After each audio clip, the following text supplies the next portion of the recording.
हन्तायमग्रिरबला हरिदासवर्यो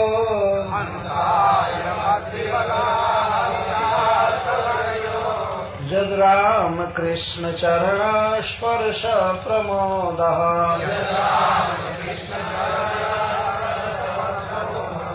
मानं तनोति सह गो गणयोस्तयोर्जत्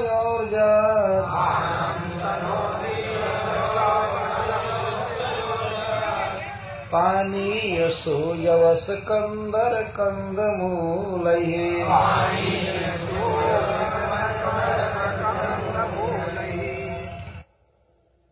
अहो यत्र यत्र कृष्णः प्रयाति तत्र तत्र प्रयाण समर्थानां पुलिंदीनां आशां भाग्यं दूरे अस्तु स्थिरो अपि अयं श्री गोवर्धनः परम भाग्यवान इत्याहु अंतर। गोपियां फिर आपस में कहती हैं, हे अबलाओं, पुलिंदियों के भाग्य को कोई क्या कह सकता है। जत्र जत्र कृष्ण प्रयाति तत्र तत्र प्रयाण समर्थाना। वृंदावन में श्री कृष्ण जहाँ जहाँ प्रयाण करते हैं, घूमते हैं, वहाँ वहाँ उनके साथ वहाँ जाने में पुलिंदियां समर्थ हैं, क्योंकि सचल जीव है, घूमते हैं इधर, तो भाग्यशाली है ही। एक स्थान पर स्थिर रहने वाला गोवर्धन कितना भाग्यवान है, जरा इसको तो विचार करो।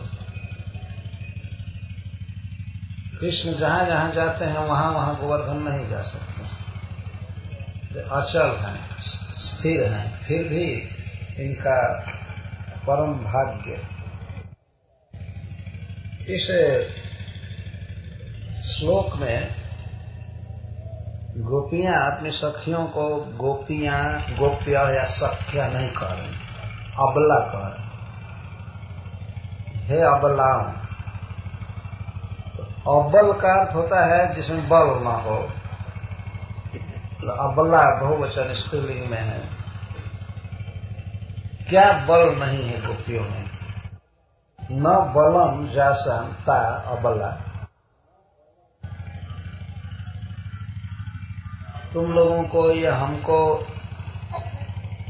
सर्वदा अपने परिवार में पति आदि के अधीन रहना पड़ता है। चाहते हुए भी हम कृष्ण की सेवा नहीं कर पाती, बल काम नहीं करता। गिरिराज जी का आश्रय लेंगी तो यही हमारे बल है।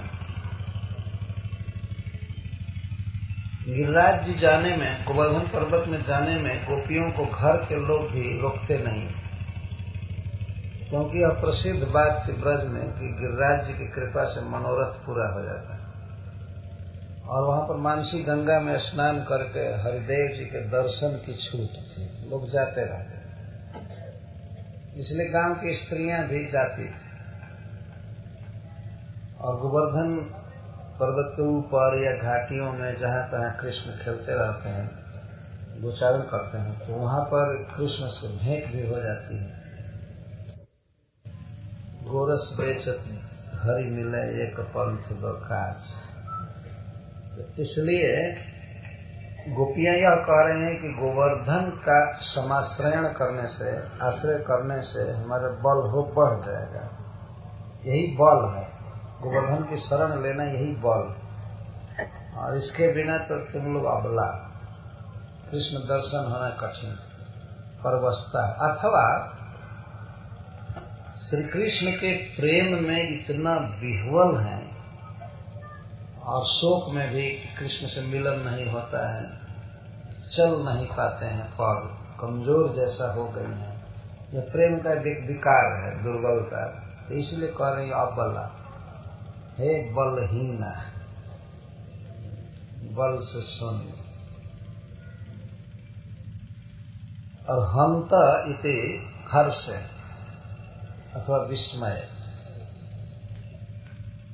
श्रीधर स्वामी कहते हंत इति हर्ष, हर्ष के कारण। गोवर्धन को देख करके आनंद आ गया कि यहाँ तो श्री कृष्ण होंगे ही, यहाँ प्राय गोचारण करते हैं, तो उनसे भेंट हो जाएगी। इसलिए हंत शब्द पहले निकल रहा, हंत अथवा विस्मय में कि यह पर्वत होकर के, जड़ होकर के, अचल होकर के और इतनी कृष्ण की सेवा करता है। हमारा जीवन अधन्य है कि हम सेवा नहीं कर पाते। हम तो शब्द का तात्पर्य है, तो अयम का क्या तात्पर्य है? का अर्थ यह, श्रील सनातन गोस्वामी लिखते हैं, अयम इति तदानीम श्री गोवर्धनांतिके एवं तासाम निवासेन साक्षात अंगुल्या दर्शयन्ति। उस समय ऐसा लगता है कि गोपियों का निवास गोवर्धन पर्वत के निकट ही था। 1 घंटे के लिए हो या 4 घंटे के लिए हो, अथवा गोप लोग अपना स्थान बदलते रहते हैं, तो हो सकता है कि उस समय गोवर्धन पर्वत के निकट ही बस रहे। तो गोवर्धन बिल्कुल निकट हैं, दिखाई दे रहे हैं, इसीलिए अयम शब्द का यह। यदि दूर होते तो अयम शब्द नहीं कहते।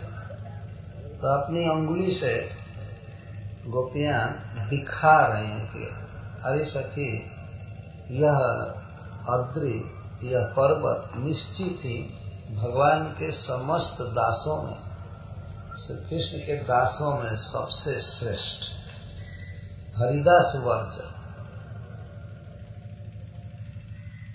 अथवा अयम का अर्थ है श्री कृष्ण प्रियतमत्वेन तस्य तासु सदा साक्षादिव परिस्फुट। श्री कृष्ण का प्रियतम होने के कारण, कृष्ण की प्रियतम वस्तु होने के कारण गोवर्धन पर्वत गोपियों के हृदय में साक्षात परिस्फुरित होते रहते हैं। इसलिए अयम शब्द कह रहे हैं। दूरी का बोध नहीं हो रहा है, इतना परिस्फुरण हो रहा है गोवर्धन का अपने चित्त में, अयम शब्द। तो 2 अर्थ किया गया, या तो गोवर्धन के निकट हैं अथवा गोवर्धन का बहुत अधिक स्मरण मन में हुआ है, प्रियतम के नाते से, कृष्ण के नाते से। किंवा परमादरेण तम नामा ग्रहण। तीसरा अर्थ करते हैं श्रील सनातन गोस्वामी, अथवा गोवर्धन पर्वत के प्रति इतना गौरव भाव है, इतना महान आदर का भाव है, इसलिए उनका नाम। हे सख्य अयम अद्रि गोवर्धन ध्रुवम हरिदासे सुश्रेष्ठ। निश्चित ही सबसे श्रेष्ठ है हरिदासों में। कुतः, कैसे जानती हो? इति अत आप, तब कहते हैं जस्मा, क्योंकि राम कृष्णयो चरण स्पर्शेन प्रमोदो जस्य। कैसे मालूम हो गया कि प्रमोद में है गिरिराज गोवर्धन पर्वत? कहते हैं जब तृणाद्युद्गम निधेन रोम हर्ष दर्शनाथ। इसमें सखियों ये तृण आदि का जो उद्गम है, यही हर्ष का चिन्ह है, हर्ष है। किंच जत जस्मात मानम तनोति। और सबसे बड़ी बात यह है कि गोवर्धन पर्वत कृष्ण और बलराम का तथा गौओं का और गोपों का, सबका बहुत ही सम्मान करता है, पूजा करता है, तो सत्कार करता है। कैसे? पानी या सूजवस कंदर कंद मूल, निर्धर का जल, और इसके साथ साथ और भी पान किए जाते थे। मधु है, पर्वत में बहुत से वृक्ष है, उससे मधु स्रावित होते हैं, मधुमक्खियां मधु लगाती हैं, तो पानीय का अर्थ मधु भी हुआ। यवस, सु का अर्थ सुंदर, हर्ष का रह गए हैं, लेकिन छंद के अनुरोध से आर्ष प्रयोग किया गया है। छंद को पूरा करने के लिए स में दीर्घ उकार लगाया गया। सुयवस, सुयवस है। यवस का अर्थ होता है तृण, भोजन। हम लोग के यहाँ भोजपुरी में इसको गौवत कहते हैं। यवस, गौवत, यवस तृण आदि, गायों के भोजन, पशुओं के भोजन को यवस कहते हैं। तो गोवर्धन पर्वत पानीय देते हैं, बहुत सुंदर यवस देते हैं, और कंदर, कंद, मूल आदि के द्वारा कृष्ण का सत्कार करते हैं, गौओं के साथ और गोपों के साथ। मानम तनोति सह गोभी गणेन सहित गणेन सखी सह समूहेन च वर्तमानयो। कई किन वस्तुओं से स्वागत करते हैं? पानीय, सुजवस, शोभन तृणय। सुजवस का अर्थ है शोभन तृणय, कंदरश्च कंदमूलश्च जथोचितम।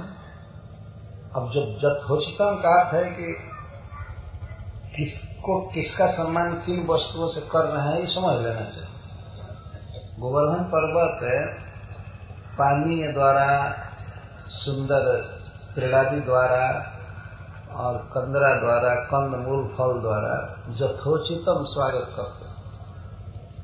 जथोचितम गायों के लिए सुंदर यवस, बच्चों के खेलने के लिए कंदराएं और बच्चों के लिए कंदमूल, कृष्ण और बलराम के लिए कंदमूल। ऐसा नहीं कि गायों के लिए कंदमूल और यवस बच्चों के लिए, कृष्ण के लिए। जथोचितम समझ लेना चाहिए। इन सब वस्तुओं द्वारा गोवर्धन सत्कार करते हैं सबका। इस कारण से भगवान के भक्तों में सर्वश्रेष्ठ। ये 3 बार हरिदास शब्द का प्रयोग किया गया है भागवत में। जैसे महाराज युधिष्ठिर के लिए हरिदास से राजर्षे राजसूय महोदय। हरिदास राजर्षि युधिष्ठिर के राजसूय महोत्सव की लोगों ने बहुत सराहना की। युधिष्ठिर महाराज को हरिदास कहा गया। और कृष्णम संस्मारयन् रेमे हरिदास ब्रजौकसा। और उद्धव जी के लिए हरिदास शब्द का प्रयोग किया गया है। ब्रजवासियों को कृष्ण कथा द्वारा वे रमा दिए, कृष्ण की याद दिलाते रहे ब्रजवासियों। तो श्रील सुखदेव गोस्वामी हरिदास का 2 स्थान पर श्रील सुखदेव गोस्वामी के मुख से निकला है हरिदास। लेकिन कृष्ण प्रेमी चूड़ामणि गोपियों के मुख से यहाँ निकल रहा है हरिदास वर्य। हरिदासों के द्वारा वर्णीय, वर्य जिसका वर्ण किया जाए, इसको ग्रहण किया जाए, उसको वर्ज्य कहते हैं। इसका अर्थ होता है श्रेष्ठ। तो 3 हरिदास हुए, युधिष्ठिर महाराज, उद्धव जी और गोवर्धन जी। पर इन तीनों में भी हरिदास वर्ज श्री गोवर्धन, और जो केवल हरिदास शब्द का प्रयोग है। यह हरिदास वर्ज, हरिदासों में सर्वश्रेष्ठ। इसलिए कि ये सब काम करते यथोचितम अतो अयम अति धन्य इत्यादि। इसलिए श्री गोवर्धन जी सबसे अधिक धन्य है।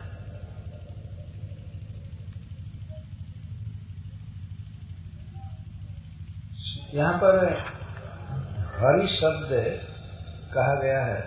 तो हरि शब्द का अर्थ है तो डायरेक्ट श्री कृष्ण होता ही है, परंतु इसके साथ ही साथ भगवान के जितने भी स्वरूप है सबके लिए हरि शब्द का प्रयोग किया गया। इस महामंत्र में 8 बार हरि शब्द आया। हरे कृष्णा कृष्णा कृष्णा हरे हरे, हरे राम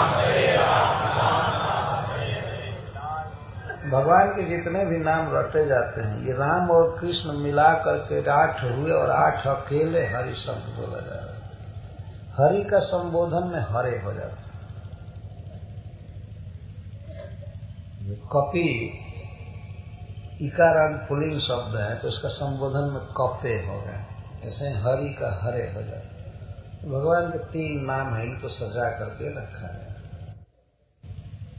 और जो लोग बहुत आग्रह करते हैं कि इसमें राधा रानी का नाम नहीं है, तो इसीलिए हरे संबोधन को प्रथमा एक वचन में हरा कह करके व्याख्या की जाती है। हरा को कहेंगे हरे संबोधन में। तो हरा का क्या अर्थ? हरा का अर्थ है कृष्ण मनोहरा, कृष्ण के मन को हरण करने वाले, या किसी भी व्यक्ति के दुख का हरण कर लेने वाला, तो हरा का। तो ऐसे ब्रज में और जगह पर प्रचलित है, जैसे एक मंत्र है, जुगल मंत्र, राधे कृष्ण कृष्ण कृष्ण राधे राधे, राधे श्याम श्याम श्याम राधे। तब इसको भी, महामंत्र को भी तब इस तरह से व्याख्या बनाया जाता है। हरे कृष्ण मतलब राधे कृष्ण, और हरे राम का अर्थ भी हुआ राधे राम। राम मतलब रमणीय श्री कृष्ण, उससे सुंदर कृष्ण, और कृष्ण मतलब आकर्षक कृष्ण और रमणीय कृष्ण, दोनों का अर्थ एक ही है। राम, इस श्लोक में भी जो राम शब्द आया है उसको कृष्ण ही अर्थ होगा, कृष्ण अर्थ होगा, इसमें किया गया। लेकिन जो परंपराएं हैं अनादिकाल से, ये सब बताती हैं कि हरे जो शब्द है यह भगवान हरि का ही है संबोधन, निष्पक्ष बात कही जाए। और भगवान के ही नाम को रटने की व्यवस्था चली है अनादिकाल से। बाद में उनकी शक्तियों को उनके साथ प्रकट करने की परंपरा चली वैष्णव में, क्योंकि धीरे धीरे क्या हुआ, बहुत शुष्क होने लगा। जैसे जैसे काल बीतता गया वैसे वैसे लोगों की समझ कम होती गई, इसलिए ब्रह्म शब्द तो करते थे लेकिन ब्रह्म की शक्ति नहीं मानते थे। इसीलिए भगवान की क्रियाओं को बाद में उनके साथ रखा गया। नहीं तो आपने सुना है गोविंद देव जी की अकेले मूर्ति थी, मदन मोहन जी के अकेले थे। तो योग की आवश्यकता समझ करके यह स्थापित किया गया, और वैसे वास्तव में भगवान सदा अपनी शक्तियों से युक्त है। तो हरि शब्द का क्या अर्थ होता है? जगतः अशेषम पापम दुखम चित्तम च जथा जथम हरति इति हरि। जो जीवों के पाप को, दुख को और चित्त को हर लेते हैं उन्हें हरि कहा जाता है। जथा जथम, अब किसके पाप को हरते हैं, किसके दुख को हरते हैं और किसके चित्त को हरते हैं, ये अलग अलग बात है। जैसे गीता में कहते हैं सभी धर्मों को छोड़ करके मेरी शरण में आओ, मैं तुम्हें समस्त पापों से मुक्त कर दूंगा। तो पाप का हरण किए, और पाप से ही दुख होता है, इसलिए पाप हरण के द्वारा भगवान सब दुख हर लिए। जब दुख के मूल को ही हर लिए तब तो दुख बचेगा। तो मेरी शरण में आओ, मैं तुम्हें समस्त दुखों से मुक्त कर दूंगा। पापों के कारण जो दुख हो रहा है उससे हर लेंगे। और पाप शब्द इसलिए भगवान कह रहे हैं कि आगे भी पाप वासनाएं नहीं रहेंगी, मैं नष्ट कर दूंगा, मेरी शरण में आओ।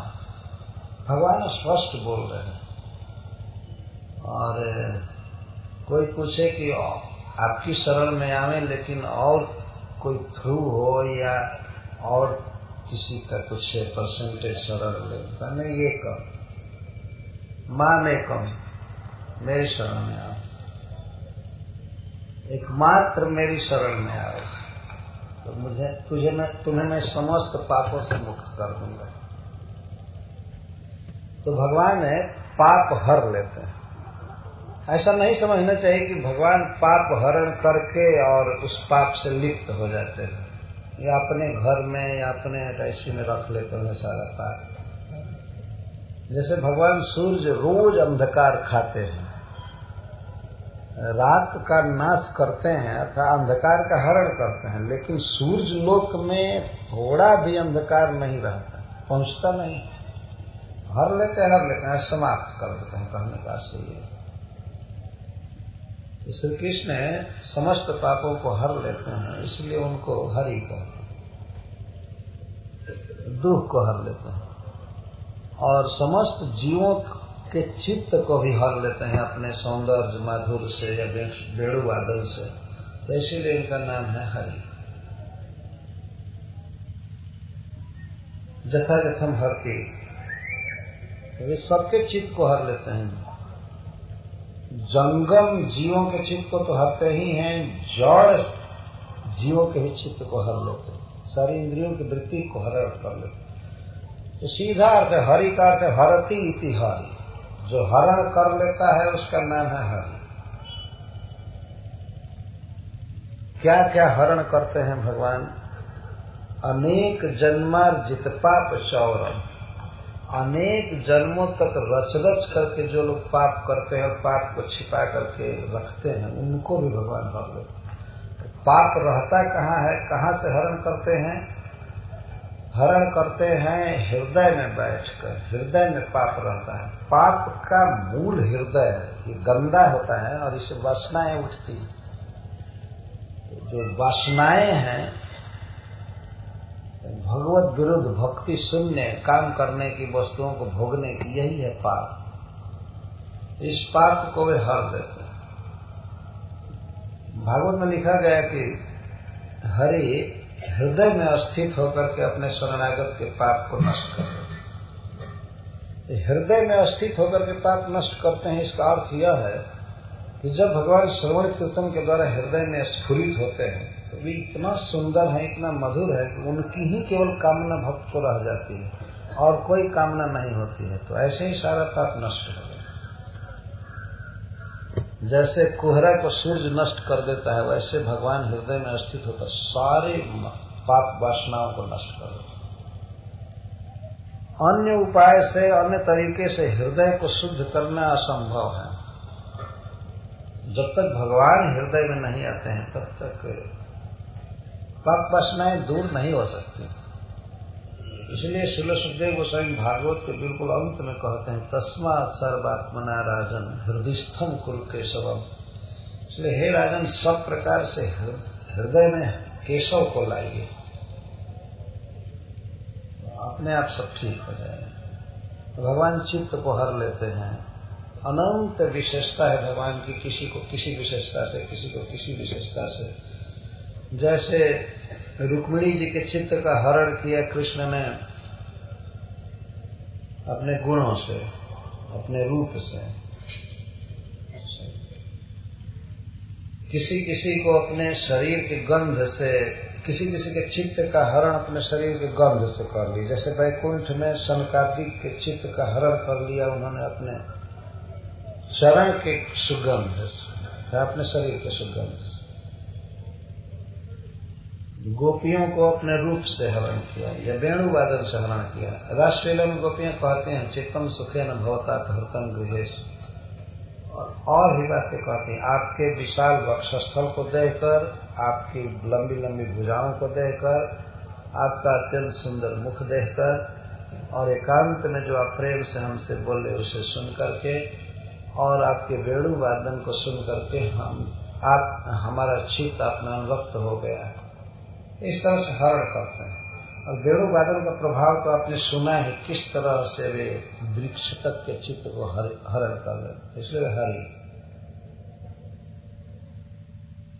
तो तत्त भाव केसु, और भिन्न भिन्न प्रकार से कृष्ण की शरण लेते हैं जीव, कृष्ण के संपर्क में आते हैं और भिन्न भिन्न भाव के भक्त होते हैं।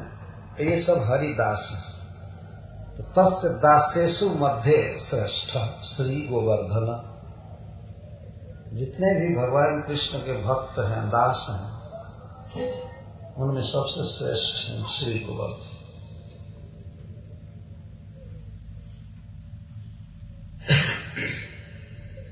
प्रमोद, प्रमोद जो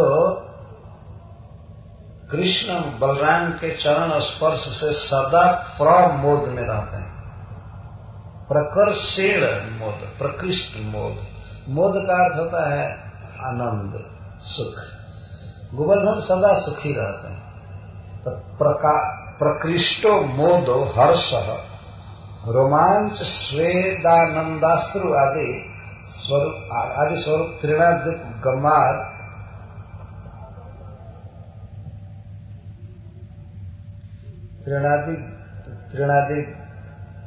त्रिणादि उपगम जलबिंदु श्रावणादि लक्षण। प्रकृष्ट मोद रहता है, हर्ष रहता है गोवर्धन को। कैसे पता चलता है? क्योंकि ये हमेशा रोमांचित रहते हैं और शरीर में पसीना निकलता है, आनंद के आंसू चूते रहते हैं आंखों से। तो यह क्या है? रोमांच है तृण। घासें जो उगी रहते हैं गोवर्धन पर्वत पर सब जगह, तो ये है रोमांच। और पानी सब जगह कुछ न कुछ पसीजता रहता है, तो इसको स्वेद कहते हैं। और झरनों से पानी झरता रहता है, ये है अश्रु बिंदु, आंसू बहते रहते हैं। तो इस प्रकार सर्वदा गोवर्धन को रोमांच होता रहता है, पसीना निकलता रहता है और आंसू चूता रहता है। यही तो सबसे श्रेष्ठ दास की भक्त की पहचान है। हर्ष, रोमांच, आनंदाश्रु। भगवान ने श्रीमद् भागवत में कहा है कि कथम बिना रोम हर्षम द्रवता चेतसा बिना। जब तक व्यक्ति को मेरी कथाओं के श्रवण से, कीर्तन से रोमांच नहीं हो जाता, होता रहता है और आंसू नहीं आता है और चित्त द्रवित नहीं होता है, गला गदगद नहीं होता है, तो उसके शुद्ध होने की कोई संभावना नहीं। ये 14वें अध्याय में एकादश स्कंध में कहते हैं, कथम बिना रोम हर्षम द्रवता चेतसा बिना नंदाश्रु कलया। ये 3 लक्षण प्रकट होते हैं जिसको कृष्ण से प्रेम हो जाता है। कृष्ण की वार्ता के श्रवण से या स्मरण से या कीर्तन से उसमें ये अपने आप ही उद्भूत होते हैं, उत्पन्न होते रहते हैं। ऐसे जानबूझ करके इसे उत्पन्न नहीं किया जाता है, लेकिन अपने आप भक्ति का ऐसा प्रभाव होता है कि होता रहता है। कभी कभी किसी किसी भक्त में देखा जाता है कि रोमांच हुआ कोई बात सुन करके और आंसू आया, वाणी गदगद हो गई बोलने में। यह पहचान है। पर्वत इस तरह सदा रोमांचित रहते हैं, सदा स्वेद उनके शरीर पर और सदा आनंद आंसू। क्यों? राम कृष्ण चरण स्पर्श प्रमोद। राम और कृष्ण के चरणों के स्पर्श से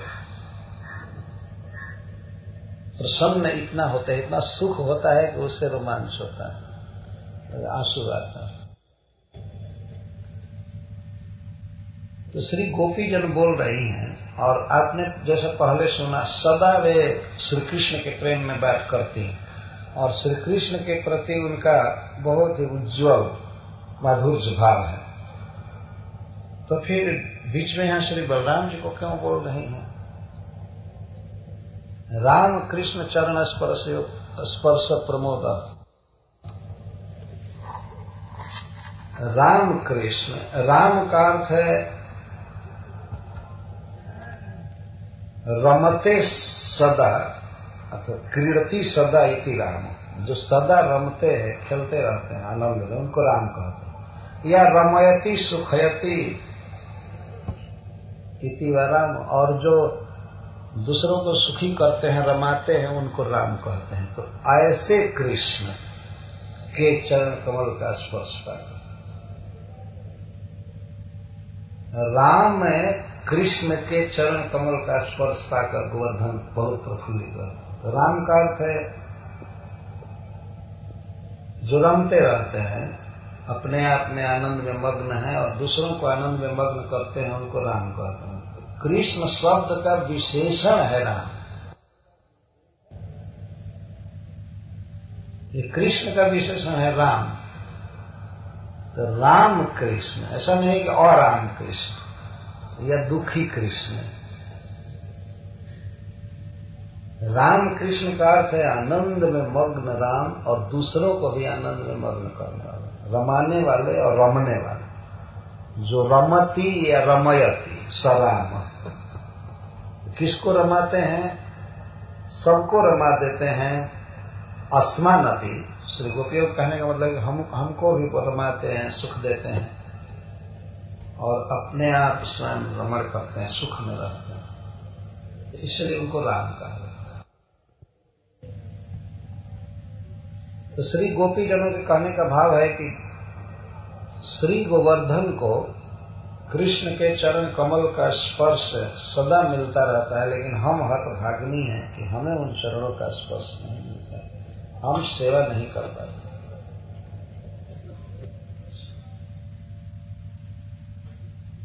जद्वा तथैव रामौ यौ कृष्ण चरणौ,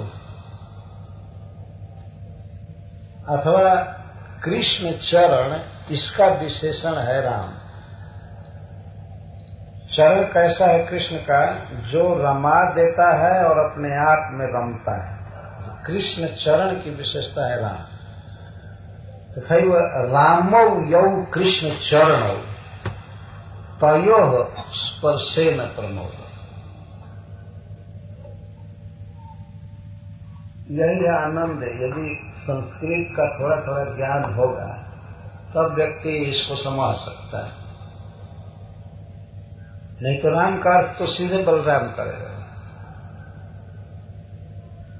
जो कि प्रसंगों के अनुसार उचित नहीं है। कुनिंदिया कृष्ण के चरण पर स्थित और तृण पर लगी हुई कुमकुम को अपने वक्षस्थल पर लगाती हैं, तो उस संदर्भ में गोपियों को स्मरण हो रहा है कि उस चरण हमारे वक्षस्थल पर कृष्ण का चरण होना चाहिए। तो कृष्ण के प्रति यह भाव भी थोड़ा, तो बीच में श्री बलराम जी का नाम जो ले रही हैं गोवर्धन में रमण करने में, तो यह एक भाव पे हो सकता है कि श्री बलराम जी का नाम ले रही हैं तो स्वभाव गोपनार्थम, अपने भाव को छिपाने के लिए। लेकिन यहाँ यह भाव क्या छिपाना है अपने सखियों में, जबकि इसके पहले लगातार कृष्ण के ही विषय में बोल रहे हैं। इसलिए राम का वह अर्थ है जो रमणीय हैं, रमा देते हैं, स्वयं रमते हैं, ऐसे कृष्ण चरण के स्पर्श से तो रमते हैं। तो पहले रमते शब्द लीजिए, कृष्ण चरण शब्द, कृष्ण के चरण कमल रमते हैं। कहाँ? गोवर्धन पर। गोवर्धन पर्वत कृष्ण के चरण के स्पर्श से रमता है, सुखी होता है, तो अर्थ बाद में आएगा। लेकिन कृष्ण के दोनों चरणाब्ज, दोनों चरण कमल गोवर्धन पर रमते हैं, चलने में बहुत सुखी होते हैं, पहले यह अर्थ ले रहे हैं। चरण स्पर्श प्रमोद।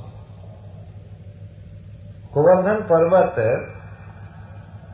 शिलामय है, पत्थरमय है, परंतु कृष्ण जब पदन्यास करते हैं कहीं भी, तो वे नवनीत से भी अधिक सुकोमल अपने को कर लेते हैं। तथा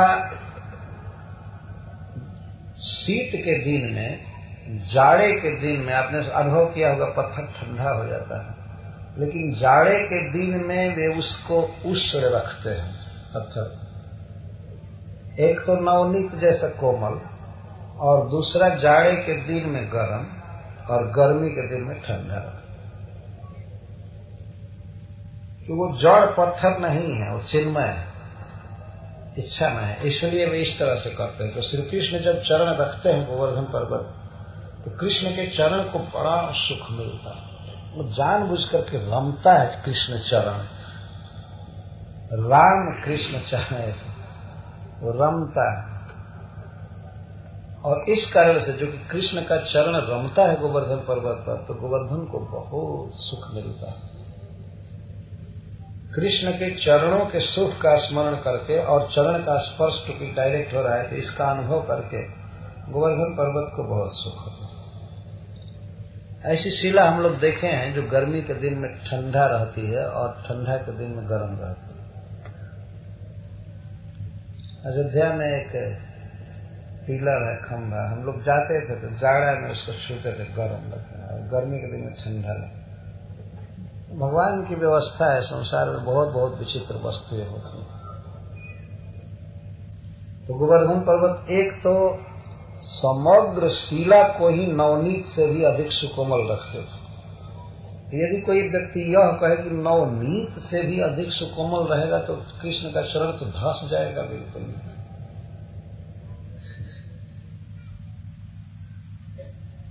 नहीं, इतना वो कोमल रखते थे। आप नवनीत से भी अधिक कोमल फेन होता है दूध का, पर ऐसी व्यवस्था रहती थी कि वो पूरा धस नहीं पाता था।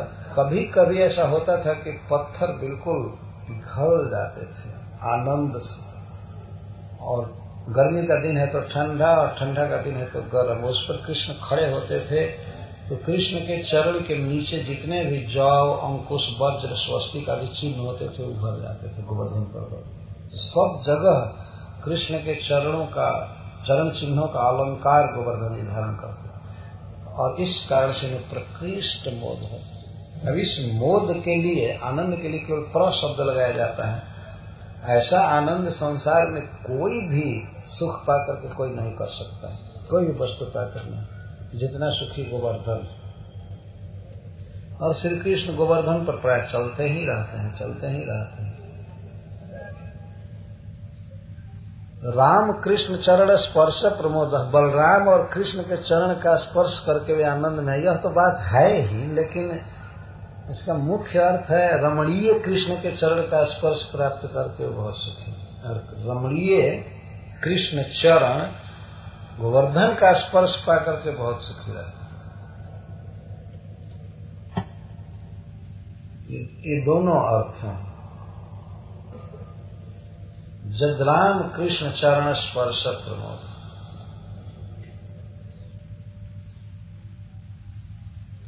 क्योंकि श्री कृष्ण के चरण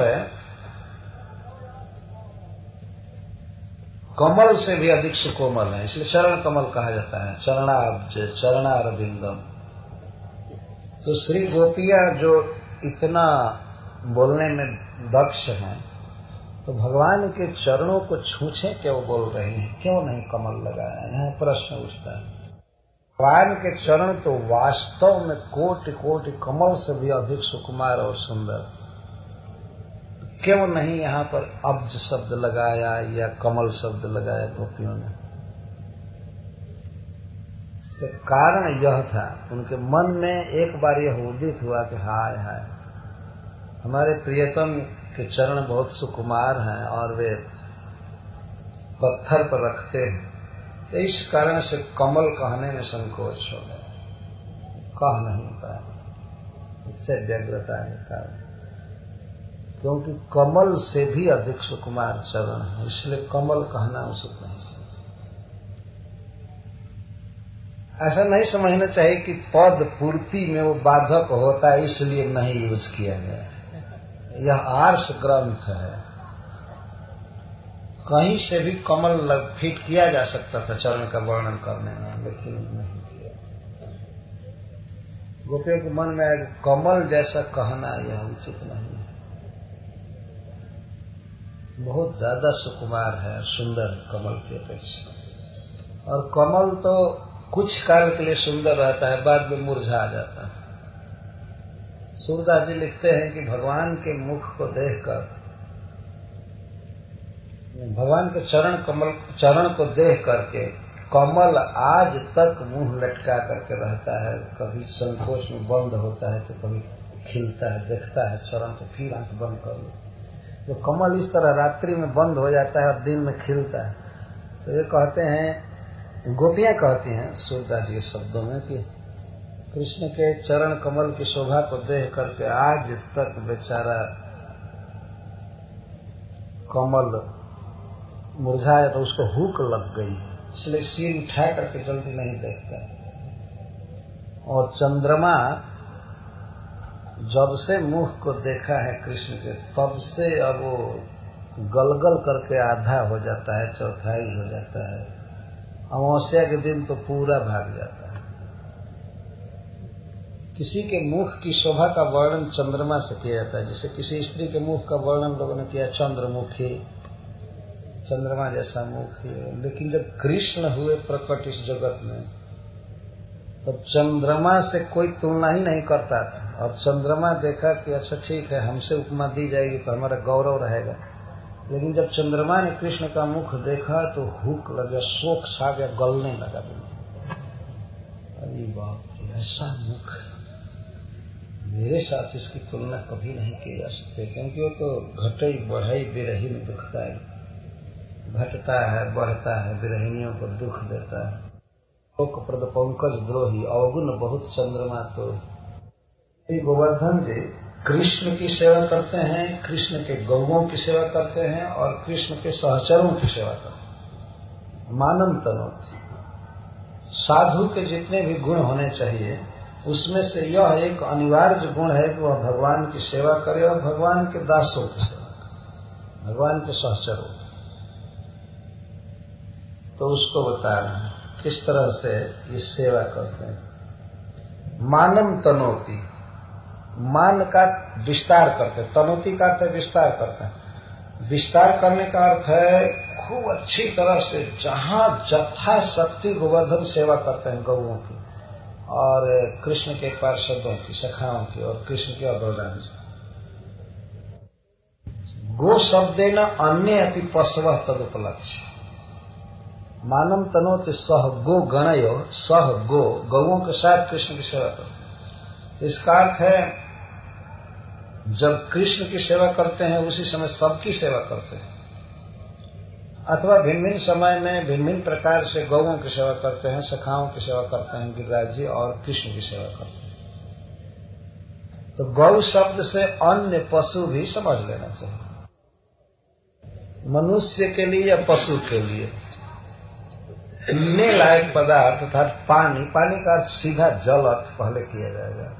जल बहुत आवश्यक, प्रथम जिसे अपने आप झरत होता था, बहुत सुंदर और स्वाद और सुगंधित जल, सुगंधित जल। कुछ शिलाएं ऐसी होती थी जिनमें अपने आप सुगंध निकलती थी और जड़ी बूटी से टकरा करके पानी आता था, बहता था। इसलिए शीतल, सुगंधित, स्वादिष्ट, स्वच्छ जल झरझर झरझर झरते हैं। और उसको पीती थी गौएं, गण और कृष्ण। गौएं तक स्प्रिंग वाटर पीती थी। गिरिराज से शुद्ध निर्झर के पानी गिरते रहते, इसको पानीय कहते हैं। बहुवचन पानीयानी, जल मधु आदि, जल और मधु आदि पीने चाहिए।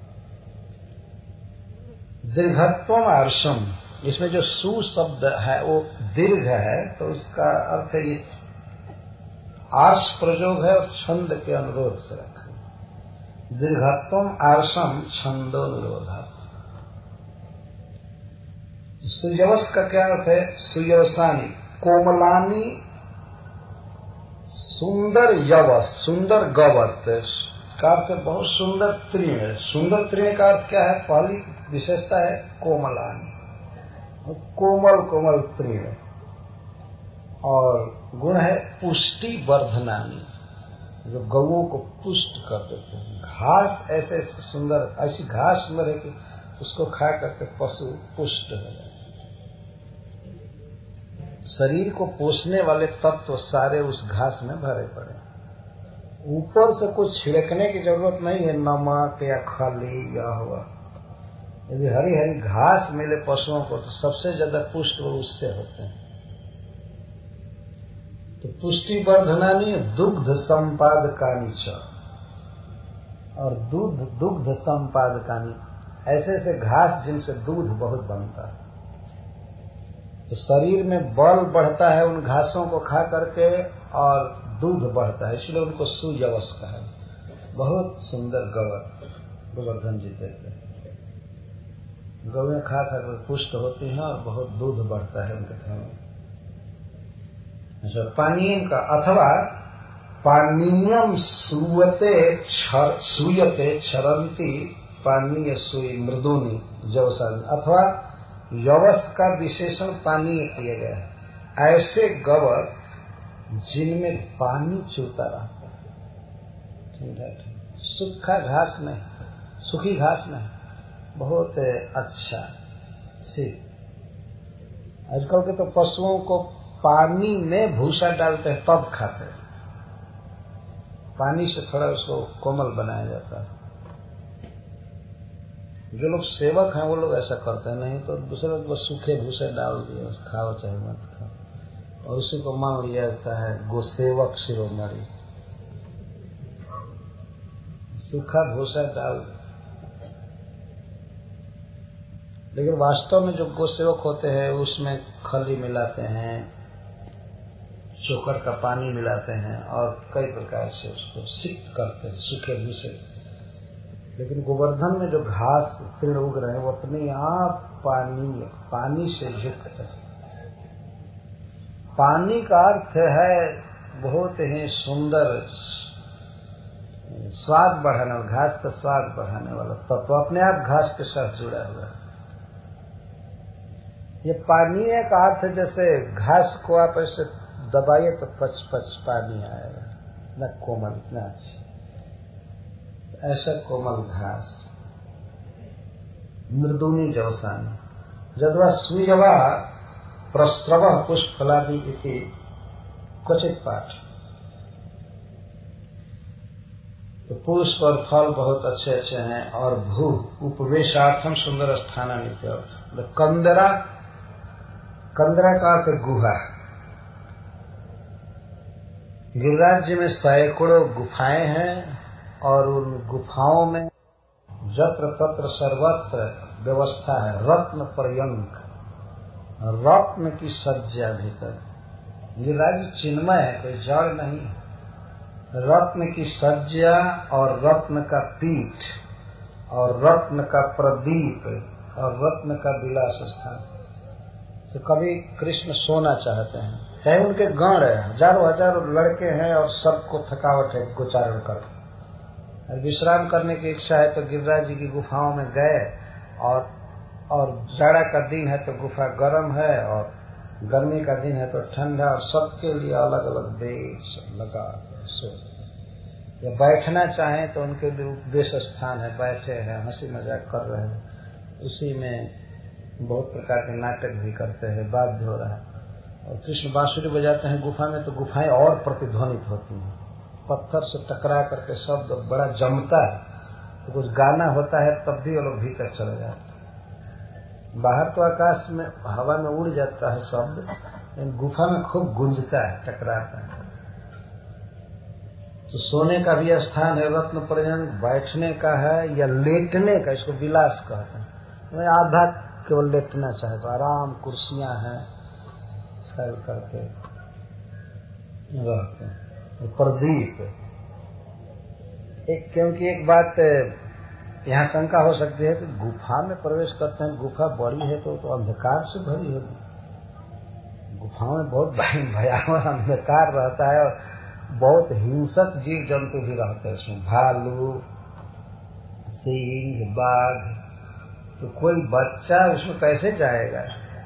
लेकिन नहीं, ऐसी गुफाएं नहीं, उसमें प्रदीप स्थान स्थान पर है। प्रदीप, प्रदीप का अर्थ है घी के दीपक नहीं जलाए जा रहे, ऐसे रत्नमय दीपक रखे हुए हैं कि पूरा अंधकार नष्ट रहता है, तो कोई धुआं नहीं उगले। आजकल तो बिजली चली जाती है तो लाओ लाओ लाओ लाओ कैंडल और मोमबत्ती का धुआं भर जाता है घर में। उससे तो अंधकार अच्छा था धुआं से। तो गिरिराज जी की गुफाओं में रत्न के दीपक होते हैं, उससे थोड़ा भी धुआं नहीं निकलता, कुछ नहीं, अपने आप जगमग रहते हैं, कूलिंग लाइट रहती है अपने आप। ऐसा रत्न, ऐसा पत्थर ही, ऐसा रत्न ही है कि वो अपने आप है, बड़ा बड़ा रत्न चमकता रहता। आदर्श का अर्थ शीशा। कोई बच्चा अपना मुख देखना चाहे, श्रृंगार करना चाहे तो सब चीज सुलभ। जहां तक वो स्फटिक के मणियां हैं, चाहे शीशे चमक रहे हो, उसी में पत्थर में ही अपना मुख देख लो, श्रृंगार कर। आदर्श आदय अपि उपलक्ष्य, तो गुफा शब्द से ये सब उपलक्षित। रत्न पर्यंक, पीठ, कुर्सी, प्रदीप और शीशा इत्यादि। शीशा एक ग्लास नहीं, मणि का दर्पण, और कंदमूल। कंदमूल से तात्पर्य है वन में जितने भी प्रकार के फल आदि मिलते हैं सब। कंद और मूल शब्द का प्रयोग किया गया है, लेकिन फल का प्रयोग नहीं किया गया है। क्यों? कंदर कंद मूल।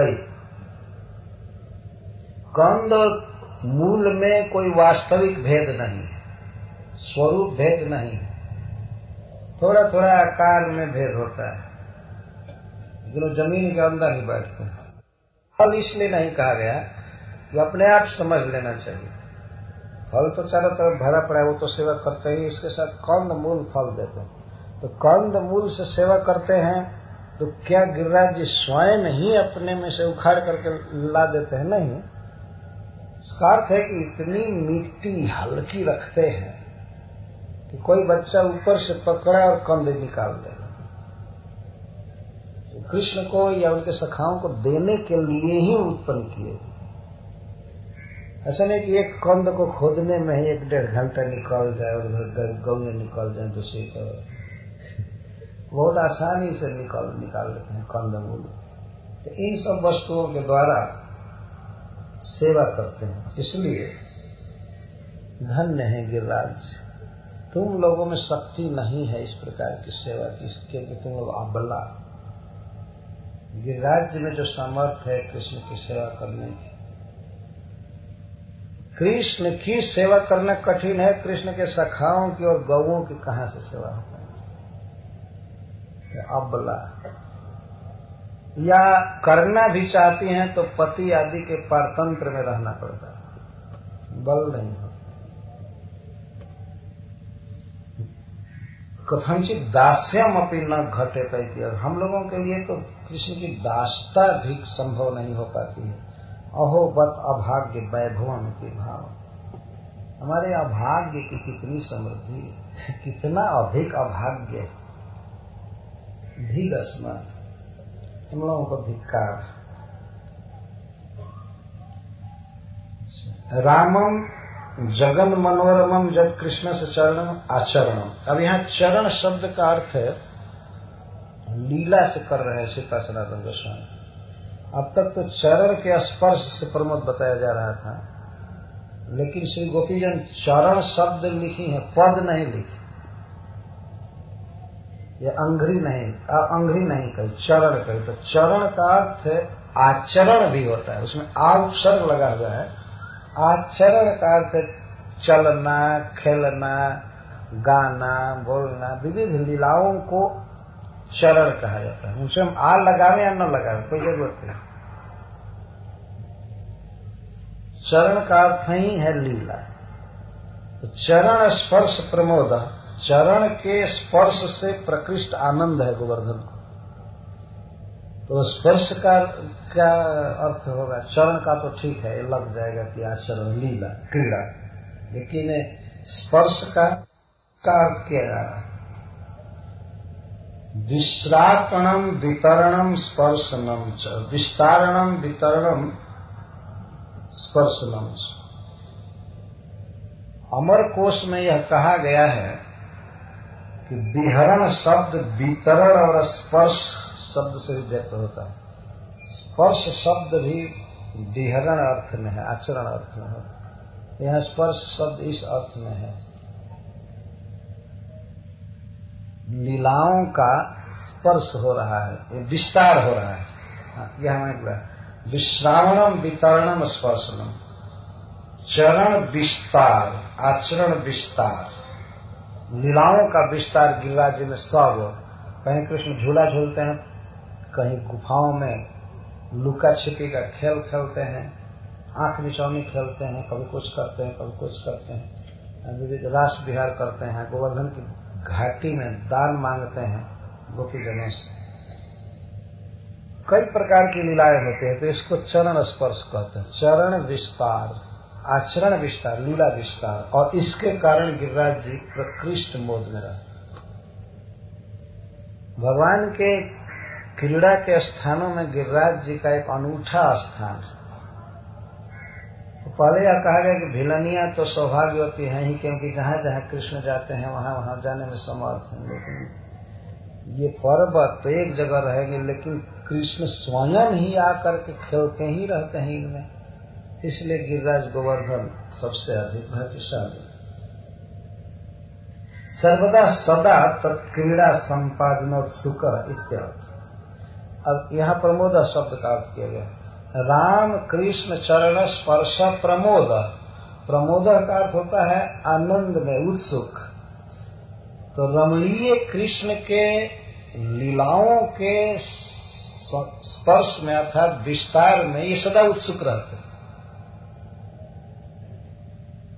या कृष्ण की लीलाओं का संपादन करके ही गिरिराज जी को सुख प्राप्त होता है।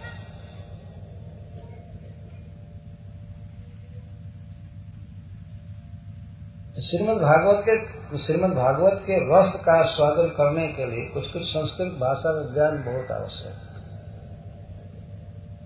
स्पर्शनम शब्द का अर्थ हम लोग केवल ये समझेंगे टच, स्पर्श, लेकिन यहाँ स्पर्श का शब्द का अर्थ है विस्तार। चरण विस्तार में लीला विस्तार, आचरण विस्तार, और इससे गिरिराज जी बहुत खुश होते हैं, चाहे यह करने के लिए उत्सुक रहते हैं। लीला विस्तार, लीला के लिए स्थान दे। तत्क्रीड़ा संपादन तत्श्रावणादिना सर्व दुख हरणा सेवा विस्तारणा च सर्वेशा में सिद्ध। जब श्री कृष्ण को इस तरह सुखी करते हैं तो सबको सुख मिल जाता है। यह कहे होते कि गोपों के लीला का विस्तार, ये गौओं की लीला का विस्तार, वरना कहकर कृष्ण के लीला विस्तार की बात करें, क्योंकि कृष्ण को जब ये सुख दे रहे हैं तो उसे अपने आप समझ लेना चाहिए कि सबको सुख मिला है। जद्वा रामयो कृष्ण चरणयो इव स्पर्श प्रमोदो जस्य एतत् स्पर्शन, अथवा रामयो कृष्ण चरणयो, रमणीय कृष्ण के चरणों का स्पर्श करके जैसी खुशी होती है, जितना आनंद होता है किसी को, उतना आनंद गिरिराज जी का स्पर्श करके होता है। एक यह भी अर्थ।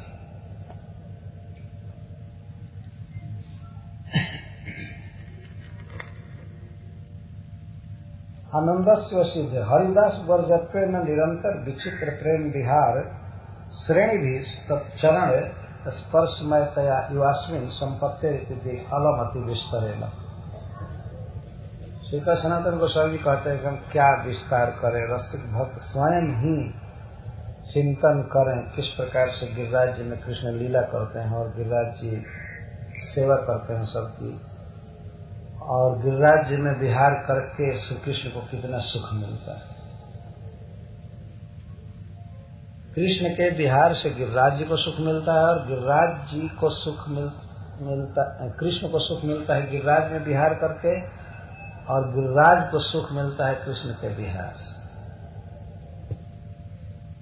यहाँ तक श्रीपाद सनातन गोस्वामी का भाव कहा गया। संक्षेप में विश्वनाथ चक्रवर्ती ठाकुर का भाव सुनिए। हंत सख्यो महदाश्रयणम बिना नैव मनोरथ फलति। हे सखियों, जब तक महत् पुरुषों का आश्रय नहीं लिया जाता है तब तक मनोरथ सफल नहीं होता। और महत्वम च हरिभक्ता नाम एवं, और महत्ता हरिभक्तों की ही है। तेषामपि मध्य श्री गोवर्धनो गिरीन्द्र एवं मुख्य। और महत् पुरुषों में, भगवत भक्तों में सबसे बढ़ करके गिरिराज गोवर्धन ही है। इति गार्गी मुखात् श्रुतम, यह हमने गार्गी के मुख से सुना है। तद अस्य तत्र मानस गंगायाम स्नात्वा तद अधिदैवत श्री हरिदेव नामनो नारायण से दर्शनार्थम जाना। इसलिए हम लोग ऐसा करें कि गोवर्धन में मानसी गंगा है तो उसमें चल करके हम लोग स्नान करें, और वहां उसके अधिदैवत, मानसी गंगा का अधिदैवत चाहे गिरिराज जी के अधिदेव, इष्ट देव भगवान विष्णु रहते हैं जिनका नाम है हरिदेव, तो उनका दर्शन करने जाएंगे। चलो उनका दर्शन करेंगे, क्योंकि इति अत्र गुरुजनाना नमपि नैव विप्रतिपत्ति, इसमें गुरुजनों का भी कोई विरोध होता नहीं। मैं हरिदेव जी के दर्शन के लिए जा रहे हैं, हरिदेव जी के लिए दर्शन के लिए जा रहे हैं तो गुरुजन भी विरोध नहीं करेंगे, लेकिन वो तो उस हरि का दर्शन करने जाना चाहिए। तो गंगा जी में स्नान करेंगी और हरिदेव नामक नारायण का दर्शन करेंगी तो गुरुजन भी, मतलब सास ससुर आदि भी इसमें कोई विरोध नहीं करेंगे। और कृष्ण की तत्रैव खेलती इति जुक्ति, और कृष्ण वहीं खेलते हैं, विहार करते हैं, तो उनसे भेंट होगी, सेवा करेगी। इति निश्चित वक्तः श्री गोवर्धनमेव सगण कृष्ण वांछित साधकम सवांछित सिद्ध्यर्थम स्तुवन्ति। तो गोवर्धन श्री कृष्ण की इच्छा पूरी करते हैं उनके गणों के साथ, गौओं के साथ, तभी हम लोगों की भी इच्छा पूरी करेंगे, इसीलिए गोवर्धन की प्रशंसा कर रहे हैं। हंत इति विस्मय हरिदासेषु नारदादिषु अपि मध्ये मुख्या ये त्रयो। हरिदासों में जो सबसे श्रेष्ठ हैं, जैसे नारद जी आदि, या हरिदास जैसे नारद जी इत्यादि, तो उनमें भी मुख्य ये त्रयो, ये तीन मुख्य हैं। हरिदासा युधिष्ठिरोद्धव गोवर्धना, युधिष्ठिरोद्धव गोवर्धना, ये तीन है, युधिष्ठिर, उद्धव और गोवर्धन। तेसु अपि मध्ये अयम अद्रिरेव हरिदास वर्ज, उसमें यह अद्रि पर्वत ही सबसे श्रेष्ठ। तो तीनों को कहाँ कहाँ कहा गया है हरिदास, देखिए, हरिदास से राजर से राजसूयम महोदयम इति युधिष्ठिर, युधिष्ठिर में हरिदास शब्द का प्रयोग किया गया। कृष्णम संस्मारे अम्रे में हरिदासो ब्रजौकस इत्युद्धव, या उद्धव में। और हंताय मद्री रबला हरिदास वर्ज इत्यस्मिन्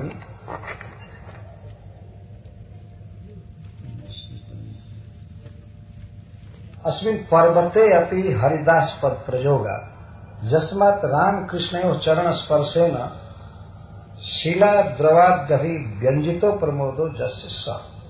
राम कृष्ण के चरण स्पर्श से यह प्रकृष्ट मोद में रहता है पर्वत। कैसे पता चलता है? क्योंकि शिला द्रव आदि होता है, शिलाएं पिघलती रहती, शिला द्रव आदि से या निर्झर के पानी आदि गिरने से या तृण द्वारा इसका प्रमोद पता चलता है। चरण स्पर्शे सती शिला नाम पंक साधर्म प्राप्त्या, जब शिलाएं चरण का स्पर्श होता है तो शिलाएं बिल्कुल कोमल हो जाती है, अपने को नवनीत जैसा कर लेती है। या गोवर्धन जी अपनी शिलाओं को इस तरह कर लेते हैं तो पंक साधर्म प्राप्त है, पंक साधर्म प्राप्त है, पंक जैसी शिलाएं हो जाती है। इतनी कठोर शिलाएं होती है वो पंक बन जाती है, कीचड़ बन जाते हैं पंक। और उसमें ध्वज वज्रांकुश आदि तत्चरण चिन्ह, तो उस पर कृष्ण का चरण चिन्ह बनता है। और निर्झर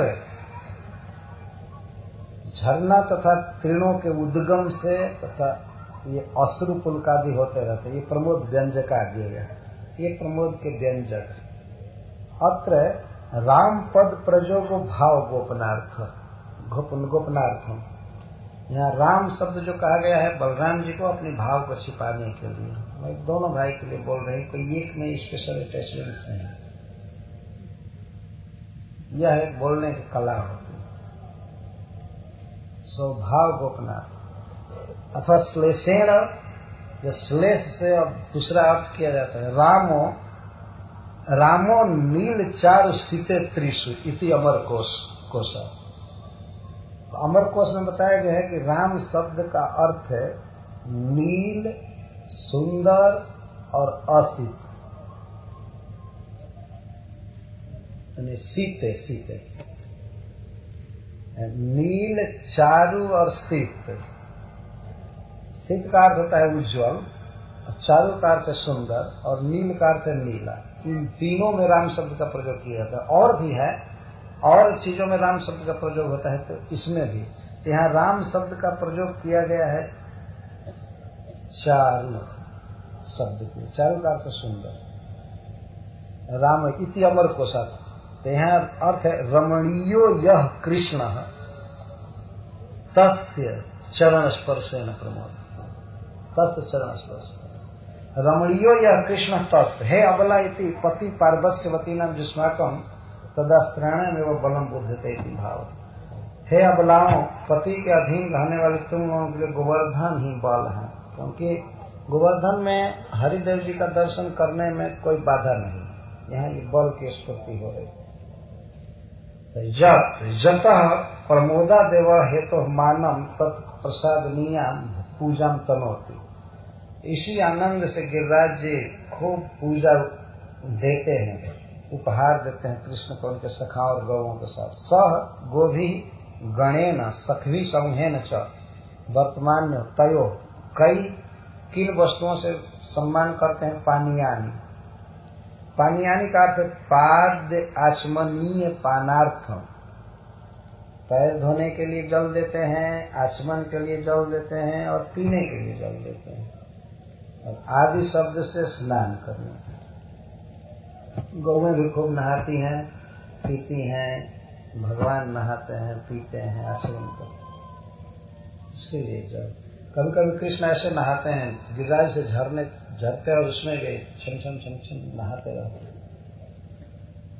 झरनों में नहाने का आनंद एक अद्भुत आनंद है। इस तरह से पानी यानी बहुत वचन में पानी है। पाद्य आचमन, कोई अतिथि आता है तो सबसे पहले पाद्य अर्पित किया जाता है। पाद्य का अर्थ होता है पद संबंधी जल, पैर धोने के, या जो श्रेष्ठ वैष्णव आदि हो तो स्वयं चरण धोया जाता है, केवल उनको जल नहीं दे दिया जाता है, झोल धो लीजिए। पाद्य। और आचमन, आचमन का अर्थ है मुख धोना। आचमन का केवल यही अर्थ नहीं होता है कि पीतल के पात्र में छोटा छोटा पानी लेकर के बस ओठ को गीला कर लेना। इसका अर्थ होता है मुख को अच्छा से धोना। आचमन। और पान पीने के लिए सुगंध शीतल निर्झर जलानी इत्यादि। तथा नैवेद्यार्थम, अच्छा ये तो हुआ पाद्य आचमन पीना। और नैवेद्य, नैवेद्य कहते हैं खास करके ठोस पदार्थ खाने के लिए। तो नैवेद्यार्थम पानीया, याद कर दो। नैवेद्य पानी अर्थात पेय, मधु आम्र पिलवादि रसश्च।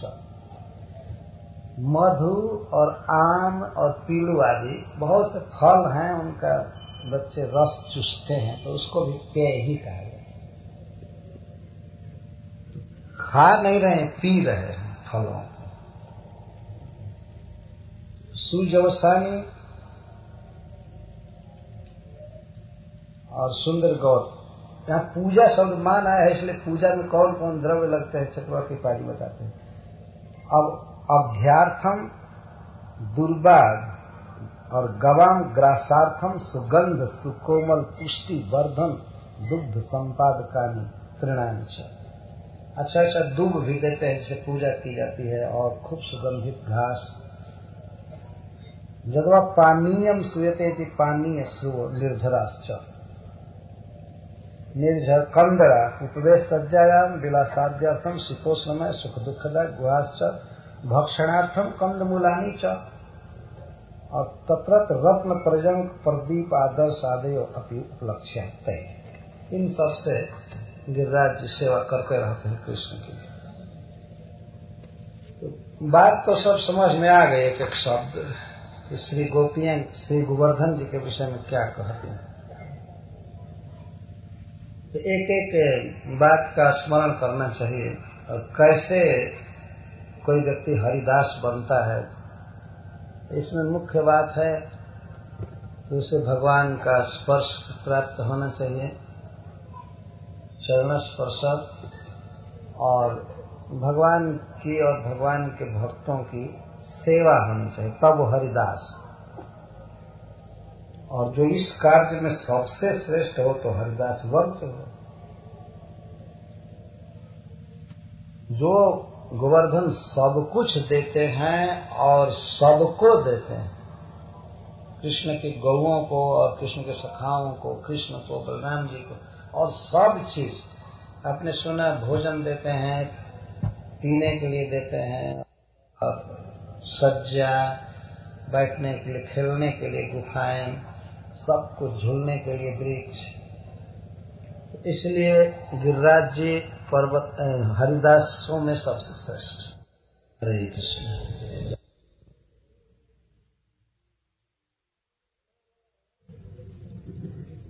तरेटी गोवर्धन की रहिए, तरेटी गोवर्धन की रहिए, तरेटी गोवर्धन की रहिए, तरेटी गोवर्धन की रहिए।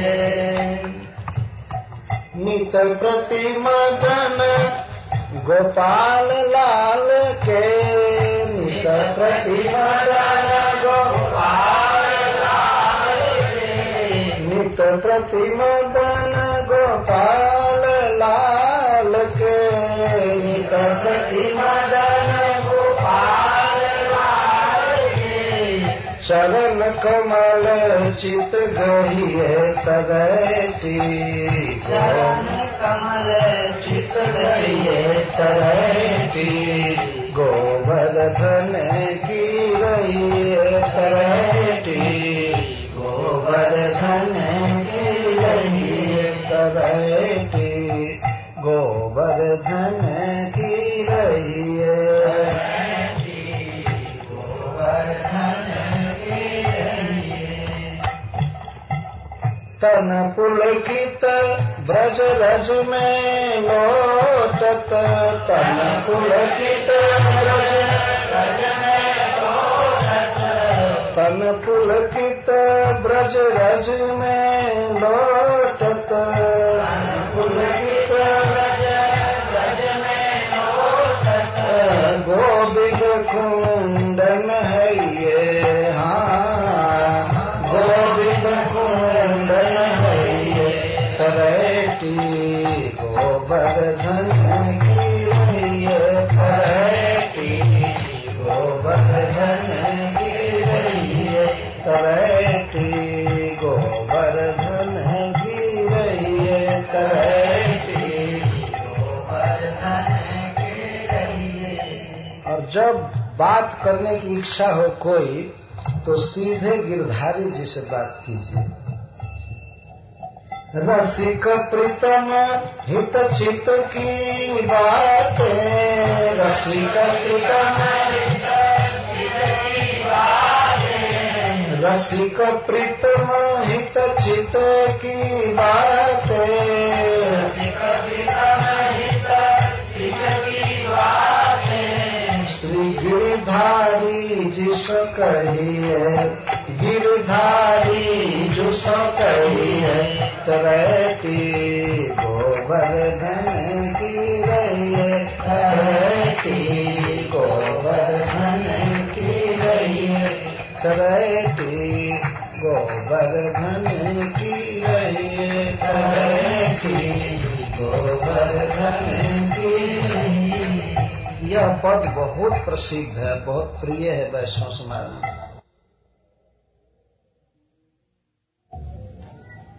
गिरि की जय गोधन मयूर नव कुंजन को, गिरि की जय गोधन मयूर नव कुंजन को, गिरि की जय गोधन मयूर नव कुंजन को, गिरि की जय गोधन मयूर नव कुंजन को।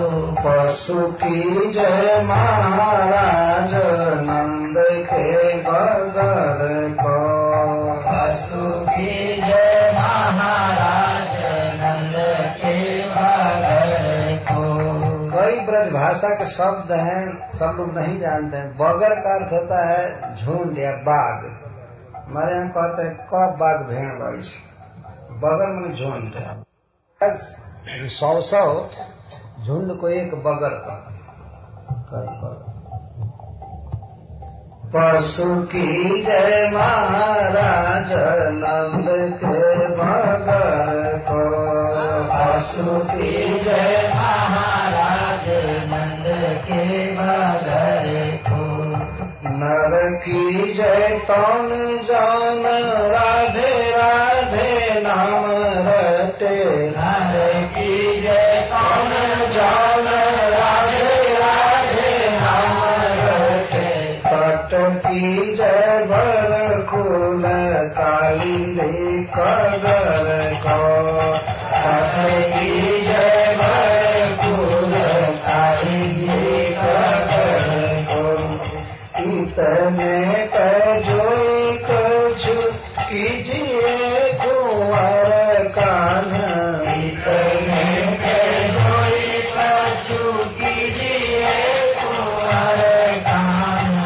राखिए नयन फेर हाथी के झगर को, राखिए नयन फेर हाथी के झगर को। गोपी पद पंकज पराग कीजे महाराज, गोपी पद पंकज पराग कीजे महाराज। गोपी पद पंकज पराग कीजे महाराज, गोपी पद पंकज पराग कीजे महाराज। की जय राव रे गोकुला नगर को, की जय राव रे गोकुला नगर को। त्रिन की जय गोकुला नगर को, त्रिन की जय राव रे। कल होली लीला का पद गाया जा रहा था सूरदास जी का। एक पद पद्माकर जी का है, उसको गा लेते हैं। पृष्ठ 27 पर ये श्लोक है, ये कवित्त है, बहुत बड़ा पद नहीं है।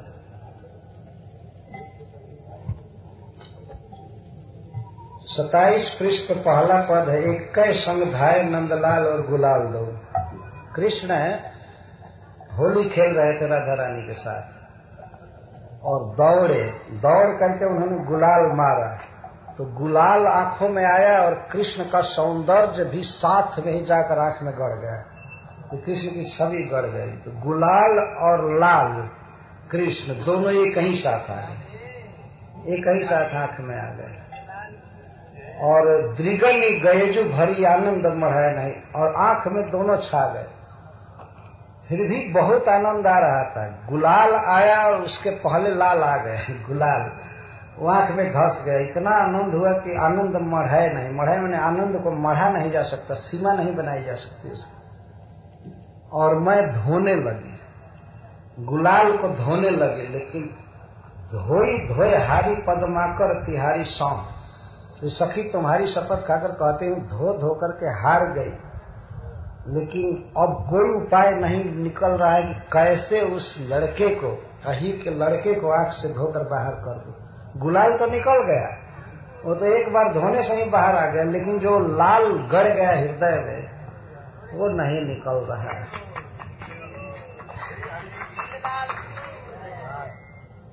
एक संग धाय नंद लाल गुलाल दो, एक संग धाय नंद लाल गुलाल दो।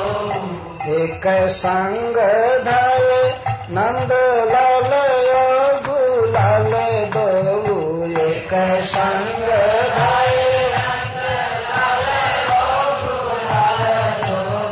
द्रिगनी गए जो भरी आनंद मढ़ नहीं, द्रिगनी गए जो भरी आनंद मढ़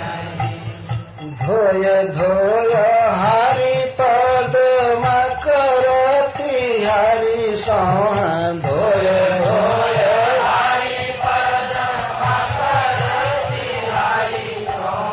धोय धोय हरि पद मकर तिहारी सोह धोय धोय